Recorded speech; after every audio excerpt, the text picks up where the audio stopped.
Hello दोस्तों, नमस्कार। कैसे हैं आप सभी? आशा करता हूँ बहुत शानदार होंगे। तो जैसा कि आप सभी को मालूम है कि आने वाले टाइम पे वर्ग 2 चयन परीक्षा होने वाली है और वर्ग 2 चयन परीक्षा का अभी तक नोटिफिकेशन नहीं आया है, लेकिन परीक्षा ज़रूर होगी। जैसा कि पीबी के जो कैलेंडर है उसमें अपडेटेड है कि भाई वर्ग 2 चयन परीक्षा होगी, जिसमें इसके साथ साथ भी गायन वादन की भी वैकेंसीज आएंगी।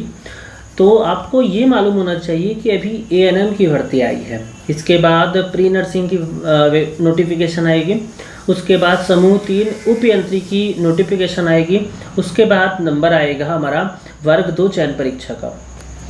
तो सबसे पहला जो यहाँ पे आप देख सकते हैं कि भैया नोटिफिकेशन कब आएगा। तो पहली चीज़ तो नोटिफिकेशन बहुत इंपॉर्टेंट है। नोटिफिकेशन आएगी तो आपको एग्ज़ाम फॉर्म भरने का टाइम मिलेगा और उसके बाद परीक्षा का शेड्यूल पता चलेगा कि परीक्षा कब होने वाली है। साथ ही उसमें आपको सिलेबस भी मिलेगा। तो नोटिफिकेशन कब आएगा? देखो, अब जुलाई निकल गई है, 2-4 दिन और बचे हैं, तो जुलाई में नोटिफिकेशन तो नहीं आएगा। नोटिफिकेशन के जो आने के चांसेस हैं वो लगभग 10 अगस्त के आसपास आएगा। तो मैं आपको बता दूं, नोटिफिकेशन 10 अगस्त के आसपास आएगा। कितना? 10 अगस्त के आसपास क्या होगा? नोटिफिकेशन आएगा। इसका मतलब अगस्त में कोई परीक्षा नहीं होगी। परीक्षा जहाँ तक होगी वो कब होगी? सितंबर में होगी। तो जो नोटिफिकेशन का इंतज़ार कर रहे हैं पढ़ाई रोक के, ऐसा ना करें। आप अपने साथ अन्याय कर रहे हैं। नोटिफिकेशन कभी भी आएगा, परीक्षा इसी साल होगी, मतलब 1-2 महीने के अंतर ही परीक्षा होगी। तो आप अपनी तैयारी को बेहतर करते रहें। अब अगला प्रश्न ये आता है क्या परीक्षा सितंबर में होगी? तो जाहिर सी बात है अगस्त में परीक्षा होने के चांसेस ना के बराबर है, क्योंकि जो हमारा पीईबी के थ्रू एएनएम वगैरह की वैकेंसीज अभी आई हैं प्रशिक्षण वगैरह का, तो उसकी जो परीक्षा है वो आखिरी अगस्त में होगी। यानी कि आखिरी अगस्त में अगर एनएम की परीक्षा होगी तो प्री नर्सिंग की परीक्षा स्टार्टिंग सितंबर में होगी, उसके बाद उप यंत्री की परीक्षा होगी, उसके बाद चयन परीक्षा का नंबर आएगा। तो जो हमारी परीक्षा है वो लगभग 15 सितंबर के आसपास होने के चांसेस लगाए जा रहे हैं। 15 सितंबर के आसपास आपकी चयन परीक्षा होगी। तो यानी आपके पास अब समय कितना है? तो आप समझिए, आज से अगर मैं बात करूं तो लगभग 5 दिन आपके जुलाई के,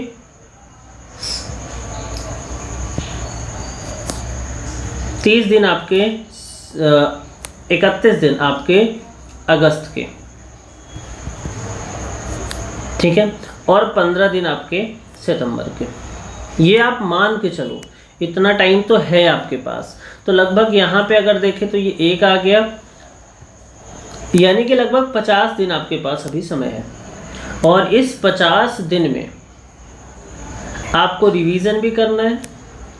रिवीजन के साथ साथ आपको टेस्ट सीरीज भी ज्वाइन करनी है। और टेस्ट सीरीज का आपको क्या करना है? एनालिसिस भी करना है कि आपके टेस्ट सीरीज में आप जो टेस्ट दे रहे हो उसमें आपके कितने नंबर आ रहे हैं। अगर 100 नंबर का पेपर है और अगर आप जनरल से बिलोंग कर रहे हैं तो हर एक टेस्ट सीरीज में कम से कम आपका 85 प्लस तो होना ही चाहिए। अगर इतना हो रहा है तो आप सिलेक्शन वाली रेस पे हैं। अगर 85 प्लस आपका नहीं हो रहा है तो आप सिलेक्शन वाली रेस से थोड़ा पीछे हैं। तो मेहनत कीजिए, टेस्ट सीरीज ज्वाइन कीजिए और डेली बेसिस पे आपको 8 से 10 घंटे की पढ़ाई करनी है। इतनी चीज़ें आपको ध्यान में रख लेनी है। अब अगला प्रश्न होता है कि भैया सिलेबस क्या होगा? तो सिलेबस आपका 80% तो लगभग वही होगा जो आपका प्री का सिलेबस था। यानी जो प्री एग्ज़ाम, जो आपकी पात्रता परीक्षा का सिलेबस था, वही आपका लगभग 80% सिलेबस रहेगा। 20% सिलेबस में फेरबदल हो सकता है। तो अगर मैं मैथ की बात करूं तो मैथ में यहाँ पे आपको अर्थमेटिक बहुत अच्छे से पढ़ना है। अर्थमेटिक में आपको percentage, speed, time and distance, pipe and system, time and work, profit loss, mixture and allegation, average में ही आपका एज वाला पोर्शन भी आ जाता है, ratio and proportion, simple interest and compound interest. Arithmetic का ये वाला पोर्शन आपको कंप्लीट करना है। इसके बाद ज्योमेट्री में आना, तो ज्योमेट्री में आपको क्या पढ़ना है, ट्रायंगल पढ़ना है, सर्कल पढ़ना है, क्वाड्रिलेटरल पढ़ना है। साथ में आपको मेंसुरेशन, कोऑर्डिनेट ज्योमेट्री, मेंसुरेशन में आपको mensuration 2D and 3D, coordinate geometry और उसके बाद आपको ट्रिग्नोमेट्री। तो ये आपको ज्योमेट्री का पोर्शन हो गया। अलजेब्रा में आपको क्या क्या पढ़ना है, तो linear and quadratic equation, arithmetic and geometric progression, function आपको पढ़ना है, पॉलिनोमियल्स पढ़ना है, इनइक्वालिटी पढ़ना है। उसके बाद नंबर थ्योरी है, नंबर सिस्टम। तो नंबर सिस्टम में HCF, LCM, factor and multiples, factorials and remainders और लॉगरिथम। तो ये आपको नंबर सिस्टम में पढ़ना है। मॉडर्न मैथ जो होता है आपका, उसमें आपको set theory, permutation and combination और प्रोबेबिलिटी, तो ये चीज़ें आपको पढ़नी है। इसकी तैयारी आपको अभी से करनी है। इसका सिलेबस, जो अभ्यर्थी चयनित होना चाहते हैं उनका सिलेबस तो ऑलमोस्ट कंप्लीट हो चुका होगा, वो प्रैक्टिस मोड पे आ जाएंगे और धीरे धीरे मॉक टेस्ट भी लगा रहे होंगे। लेकिन अगर आपका अभी तक सिलेबस ही कंप्लीट नहीं हुआ ये पूरा, तो फिर आप तो रेस थोड़ा पीछे हो। तो आपको मेहनत करनी है, वक्त नहीं है बर्बाद करने का, अब ये वक्त है इस्तेमाल करने का। तो अपने वक्त का सही से आप इस्तेमाल करें और पढ़ाई को बेहतर करते रहें। अब यहाँ पे सबसे बड़ा प्रश्न आता है कि ये सिलेक्शन कौन लेगा। अभ्यर्थी तो बहुत सारे हैं, वैकेंसीज बहुत कम है।